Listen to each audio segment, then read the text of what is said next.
ሰላም የተከበራችሁ ቻናላችን ቤተሰቦች እንዴት አላችሁ? ለቻናሉ አዲስ ከሆናችሁ ሰብስክራይብ በማድረግ ቤተሰብ ይሁኑ እያልን ወደ መረጃዎቻችን እናልፋለን።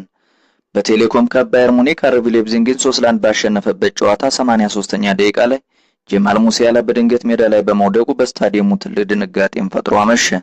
ተጫዋቾች በድንጋጤ እርዳታ ጥሪ ያቀረቡ ሲሆን የድንገተኛ ሕክምና ቡድኑ በፍጥነት ወደ ሜዳ ገብቶ የመጀመሪያ ሕክምና አድርጎለታል።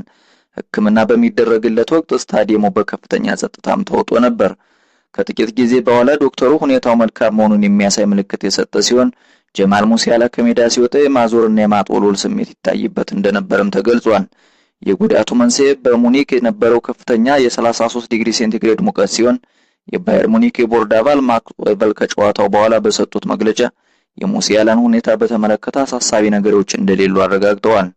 ጀማል ሙሲያላ ከሙቀቱ የተነሳ የማዞርና የደም ዝውውር ችግር እንዳጋጠሙ የተነገረ ሲሆን የባየር ሙኒክ ዶክተሮች ባደረጉት የመጀመሪያ ምርመራ ምንም አይነት አሳሳቢ ነገር አላገኙም። የ23 ዓመቱ ኮከብ በሚቀጥሉት ጥቂት ቀናት ረፍት አድርጎ ወደ ሜዳ ይመለሳል ተብሎ ይጠበቃል። ኤርሊንግ ብሮት ሃላንድ በአራት ክብረ ወሰኖች የጊነስ ድንቅ መዝገብ ላይ ሰፈረ። የማንቸስተር ሲቲው አጥቂ ኤርሊንግ ሃላንድ በክለብና በብሔራዊ ቡድን ደረጃ ያስመዘገባቸውን የግብ ስኬቶች ተከትሎ 4 የጊነስ ዓለም ድንቅ መዝገቦች ጊነስ ወርልድ ሪከርድ ሰርቲፊኬት ተበረከቱለት። የ26 ዓመቱ ኖርዌይ አጥቂ አዲሱ የውድድር ዓመት ከመጀመሩ በፊት በጊነስ የክብር ሰርቲፊኬቶቹን የተረከበ ሲሆን በፕሪሚየር ሊግ፣ በሻምፒየንስ ሊግ እና በኔሽንስ ሊግ ያስመዘገባቸውን ድንቅ ስኬቶች ለዚህ ዕውቅና አብቅተውታል። ሃላንድ በ111 ጨዋታዎች 100 የፕሪሚየር ሊግ ግቦችን በማስቆጠር በውድድሩ ታሪክ በፍጥነት እዚህ ደረጃ የደረሰ ተጫዋች ሆኗል።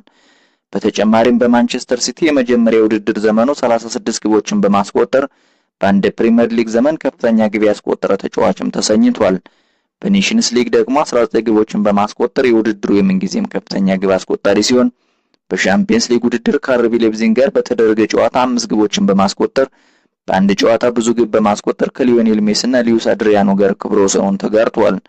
እነዚህ ስኬቶች ሃላንድን ከዓለም እግር ኳስ ከፍተኛ ግብ አስቆጣሪዎች መካከል አስመድበውታል። በዚህም በጊነስ የድንቅ መዝገብ ስሙ እንዲሰፍር ረድቶታል።